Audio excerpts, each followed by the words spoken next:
Hi Altenew family, we are finally doing it. A no holding back Q&A answering all of your questions, big and small. We noticed that a lot of our customers have been asking many of the same things, so we wanted to clear up any confusion you might have about crafting techniques, crafting community, and more all in one place. Wondering how to become a guest designer? Messing up your embossing? Watch to the end to see if your questions are answered in this video.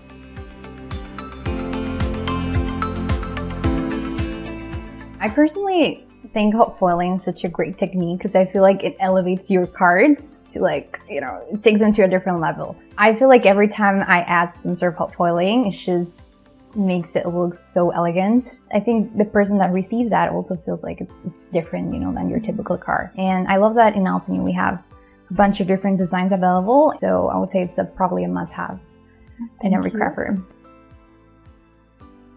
So the keyhole system is something that we've been doing recently on our layering dies, and it has been a game changer. It really has been, not just for us, but for the customers who have given us feedback.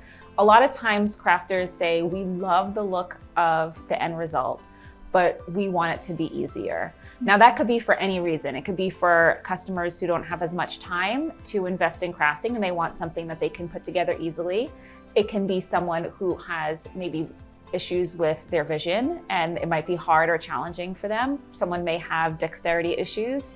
And for all of those reasons, people have been asking, how can we streamline this process? And we introduced it through our Craft a Flower subscription, but we do also have some dies outside of that subscription that do utilize this system. And even if you're not a subscriber, you can still get those Craft a Flower dies. So I encourage you to check them out. And what happens is every layer has either a keyhole or an arrow or a unique shape that can only be oriented in one way. So you're not going to be rotating something around wondering, is it this way? Or looking at the layering guide and trying to match it all up and holding it. It can get a little complicated, and we've made that so easy because now not only do you have those unique shapes, but if you have two flowers in your set, one of them uses the keyhole, the other one uses the arrow. And then you're not mixing up which one goes to which flower. And to make it even better, there are little embossed numbers in each of the layers.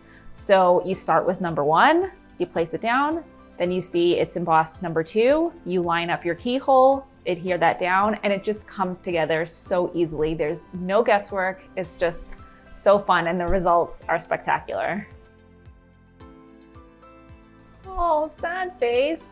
So one of the most important things is making sure you have the right tools. And one of the most important tools is having embossing ink. So I'm not sure if the customer was using embossing ink at all, or if they were using our embossing ink, or there are a lot of other companies that also sell embossing ink. If you're not using embossing ink, you can also use our Obsidian pigment ink or any other pigment ink for that matter, because that's a type of ink that stays wet on the surface of your cardstock long enough for the embossing powder to actually adhere to your design. So if you used a dye ink and you sprinkle the powder on, the dye is already absorbed into the paper, it's dry as a bone, and your powder is just gonna roll right off. So you wanna make sure that you're starting with the correct supplies there. So I would recommend using our embossing ink first. And before you even do that, you can also treat your cardstock. Sometimes because of static or maybe oils from your fingers or fingerprints, you might end up getting stray bits of embossing powder where you don't want it. And you can use an anti-static bag, or some of them have powder bags you can use.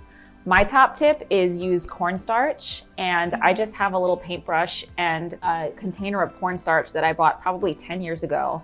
And I dip the paintbrush in, tap off the excess, brush it over my cardstock. Then I take the embossing ink and I ink up my stamp it down, put on the powder, heat it up with my heat gun using even motions back and forth. Don't bring it too close to your cardstock or you might get some warping.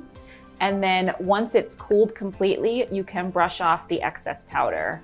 Just watch out if you do that though, because one day I opened up the cornstarch and there was like a disgusting beetle inside. I don't know if it was just attracted to the fact that it's food, right? Cornstarch is a food product, so keep the lid on.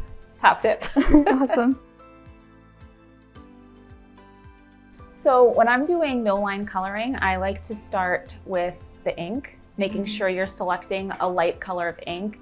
Now you can pick any light color of ink, but you want it to be faint enough that it's not noticeable when you're creating your colorings. That might be with alcohol markers like our artist markers, or maybe with color pencils, but you don't want it to be so dark that it shows up. So I like to use one of the inks from our Frozen Delights collection, and those are 6 pastel colored shades, and those work really great for no line coloring. And then you still want to define your edges with shadow. That's something I think people forget, is adding more contrast through your shadows and highlights. So if you kind of use the same color tone on every element of your design, those lines, they're going to disappear and every shape is going to blend together. So you want to work one area at a time and really define the shadows, especially if you're doing a flower, for instance, because those petals, where they overlap one another, there's going to be a lot of shadow. Don't get scared to add dark, dark, dark colors in those shadows, and that's really going to help everything keep really nicely defined. I think crafting, it's all about connection with the people. And that's why Altenew always promotes and encourages to share inspiration with others. And we are definitely want to support people in that industry by providing different social media platforms where they can meet together and find their people or crafters, fellow crafters. So that's why Altenew is on every social media platform, because everyone has their own preference when it comes to finding or engaging with the other crafters. And over the years, I think Altenew has been in the great place when it comes to providing places for crafters to meet together and share their concerns or challenges or tips and tricks or experiences. And that community we build up together is priceless, especially all the people we are seeing in the Altenew fan group, Facebook. And that's the place where we support each other, we encourage each other. And it's not about making a perfect card, it's more about sharing that making experience with others. And I think we are all in this together, when it comes to supporting and sharing experiences. I started my crafting journey back in 2011, and I remember I really want to be a guest designer for the company or brand I like.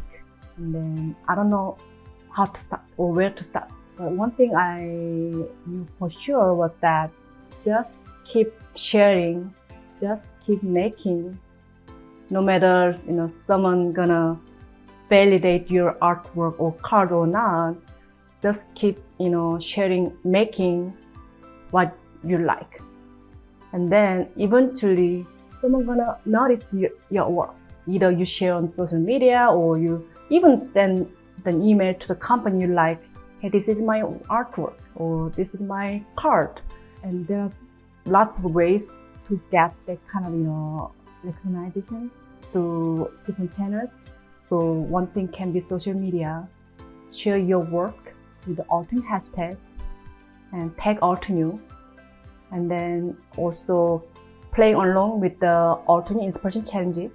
Share your projects on the Altenew fan group. And yeah, I think keep sharing is the key, to get a chance to be featured or invited to be an Altenew guest designer in many of the hubs we are hosting every month.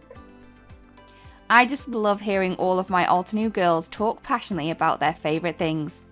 Did we answer all of your questions? Please share your feedback in the comments below and let us know if there's anything else you'd like to hear from our team. Hey there, Lydia here. I really do hope that you've just enjoyed the video. If so, please subscribe to the Altenew YouTube channel. Also, turn on the notification bell so you can get your daily dose of crafty techniques and tutorials just like this. Thank you so much for watching. Bye-bye.